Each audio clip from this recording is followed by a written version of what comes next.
En clases anteriores estuvimos analizando distintos problemas que presenta el método indirecto, el funcionamiento de la norma de conflicto. Así nos encontramos con el problema de la aplicación del derecho extranjero, el problema de la prueba del derecho extranjero, el de la cuestión previa, el de las calificaciones, el reenvío, y también vimos un obstáculo a la aplicación del derecho extranjero, el orden público internacional. Recordamos que si una situación, en un caso, se ven afectados principios de orden público internacional argentinos, en ese caso no se va a aplicar el derecho extranjero. Hoy vemos otro obstáculo a la aplicación del derecho extranjero, que es el fraude a la ley. Para eso recordamos el fallo Mandl, la sucesión de Federico Mandl. Recordamos que sus hijos iniciaron la sucesión ante los tribunales argentinos. Pero se presenta su quinta esposa y plantea la incompetencia de los tribunales argentinos, manifestando que el último domicilio del causante, que era el criterio atributivo de jurisdicción único que contenía el artículo 3284 del Código de Vélez, el último domicilio del causante se encontraba en Austria y no en la Argentina. Para resolver el caso, el tribunal va a analizar los siguientes hechos.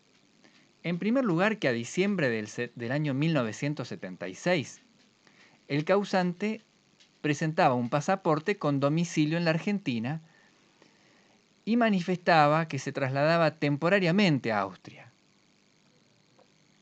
En marzo de 1977 lo encontramos al señor Mandl internado en un establecimiento de salud en la ciudad de Buenos Aires, afectado por una enfermedad terminal. Días más tarde, en abril de 1977, lo encontramos al señor Mandl en la ciudad de Viena, en Austria, otorgando un testamento a favor de su quinta esposa, como única heredera. En agosto de 1977, meses más tarde, el señor Mandl adopta la ciudadanía austríaca y establece su domicilio en Austria. 10 días más tarde, fallece también en Austria. De esta sucesión de hechos es que el tribunal va a entender que la intención del causante era eludir la legítima del derecho argentino en perjuicio de sus hijos a través de la aplicación del derecho austríaco. Recordamos que hay una norma imperativa del derecho argentino que establece que la porción legítima en favor de los descendientes, ascendientes y el cónyuge, de la que no pueden ser privados por testamento ni por actos de disposición entre vivos a título gratuito. Precisamente, la condición, el presupuesto para la existencia del fraude a la ley es la existencia de derechos no disponibles por las partes, como esta norma que vemos del Código Civil y Comercial. Asimismo, el fraude a la ley se integra de elementos objetivo, que consiste en hechos o actos lícitos. Por ejemplo, en el caso del señor Mandl, el cambio de domicilio o el cambio de nacionalidad son hechos o actos perfectamente lícitos que cualquiera puede hacer en forma válida. Otros hechos o actos lícitos, por ejemplo, será el pabellón de un buque, establecer que un buque se registre, por ejemplo, en Panamá, o el lugar de constitución de una sociedad, constituir una sociedad en algún otro país,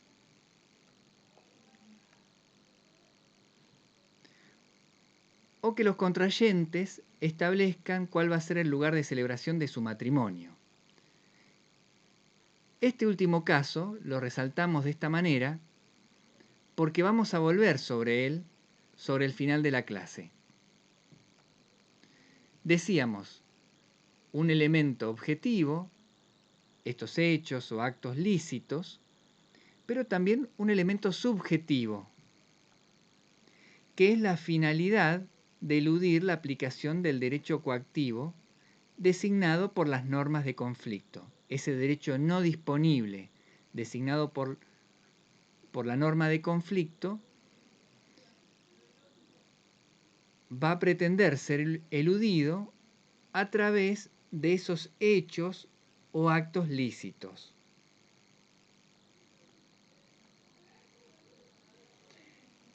En la Convención Interamericana de Normas Generales, el fraude a la ley aparece regulado en el artículo 6, de la misma manera que en nuestra fuente interna en el Código Civil y Comercial en el artículo 2598.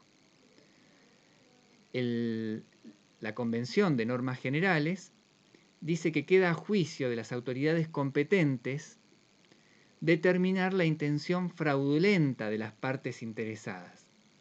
Precisamente, ese elemento subjetivo, la intención de la gente, es quizás lo más complicado de determinar. ¿Cómo determinamos que esta persona realizó determinados actos lícitos, pero con la finalidad de eludir la aplicación de un derecho? Al respecto, Goldschmidt sugiere que hay determinadas claves para poder determinar cuándo esos hechos o actos lícitos son realizados con la finalidad fraudulenta, con esa intención fraudulenta. Y para eso dice que debe darse en los hechos una expansión territorial, es decir, actos o hechos que suceden en diversos países. Si pensamos en el caso del señor Mandel, por ejemplo, vemos que en su pasaporte se establecía que el domicilio estaba en la Argentina y que solo se trasladaba a Austria para una residencia temporaria. También aparece como un hecho una enfermedad mortal que se le descubre, el cambio de domicilio y de nacionalidad por las austríacas y el otorgamiento de un testamento que desconoce la legítima, consagrada por el derecho argentino, en favor de su quinta cónyuge como única heredera. Todos estos actos o hechos ocurren en diversos países, algunos en Argentina y otros en Austria. Y así como hay una expansión territorial, como sugiere Goldschmidt, debe darse, para poder probar ese elemento subjetivo, una contracción temporal, que esos actos o hechos que ocurren en diversos países suceden en muy poco tiempo. Por ejemplo, volviendo al caso Mandel, encontramos que se registran todos estos hechos y actos entre marzo y septiembre de 1977, cuando finalmente fallece. Diego Fernández Arroyo, por su parte, advierte que la observación de estas claves de las que habla Goldschmidt, estos actos o hechos en diversos países y en tan poco tiempo, no deben tener una interpretación mecánica, sino que debe juzgarse según el caso. Volviendo a la resolución del fallo Mandel, encontramos que la Cámara Civil conceptúa el problema del fraude a la ley y su solución.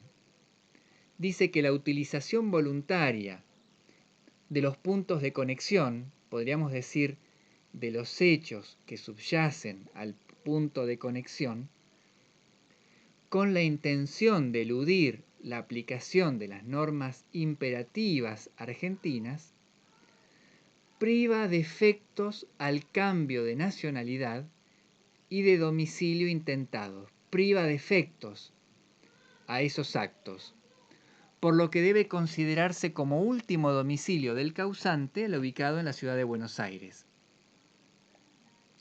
Por esto es que adquieren plena vigencia las normas contempladas por el Código Civil y en consecuencia la sucesión debe tramitar por ante el juez argentino y regirse por el derecho argentino, que es el que pretendía eludir el causante.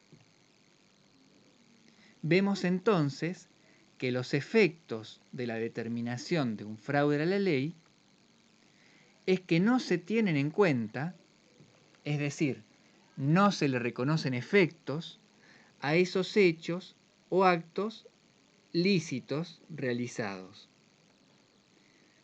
Y en consecuencia aparece como un límite a la aplicación del derecho extranjero. Su sanción es la aplicación del derecho que se pretendió eludir.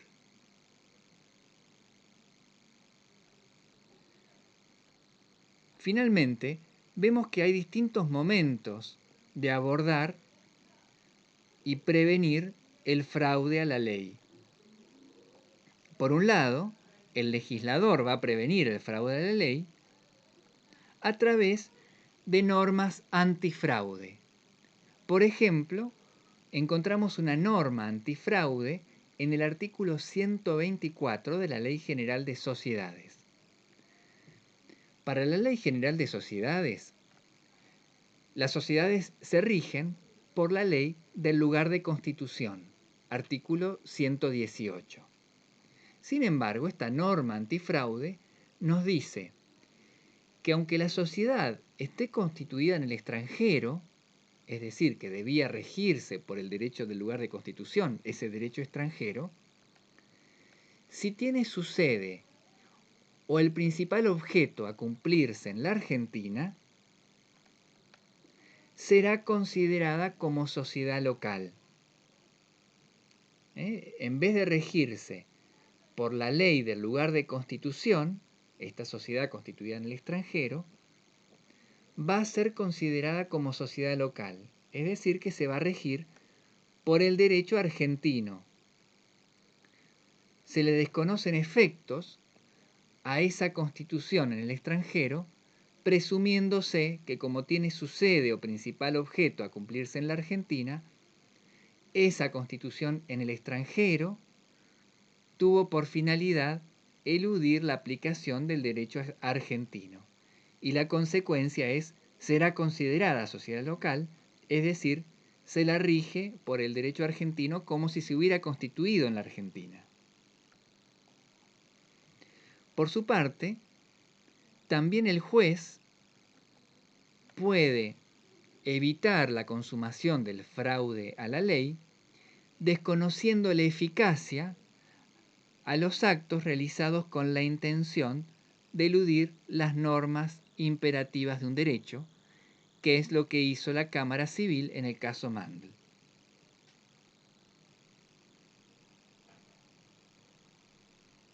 Finalmente, recordamos que encontrábamos como una excepción al fraude a la ley el artículo 2622 del Código Civil y Comercial, que rige la validez de los matrimonios por la ley del lugar de su celebración. Y decimos que es una excepción al fraude a la ley porque la propia norma establece que se rige por la ley del lugar de celebración, aunque los contrayentes hayan dejado su domicilio, para no sujetarse a las normas que en él rigen. Quiere decir que la propia norma, en función de validar los matrimonios válidamente celebrados al amparo de la ley del lugar de celebración, tolera la voluntad de los contrayentes de ir a celebrar su matrimonio a otro estado, aunque esto haya sido con la intención de evitar la aplicación del derecho de su domicilio por el cual ese matrimonio no sería válido. Es una excepción en materia matrimonial al fraude a la ley.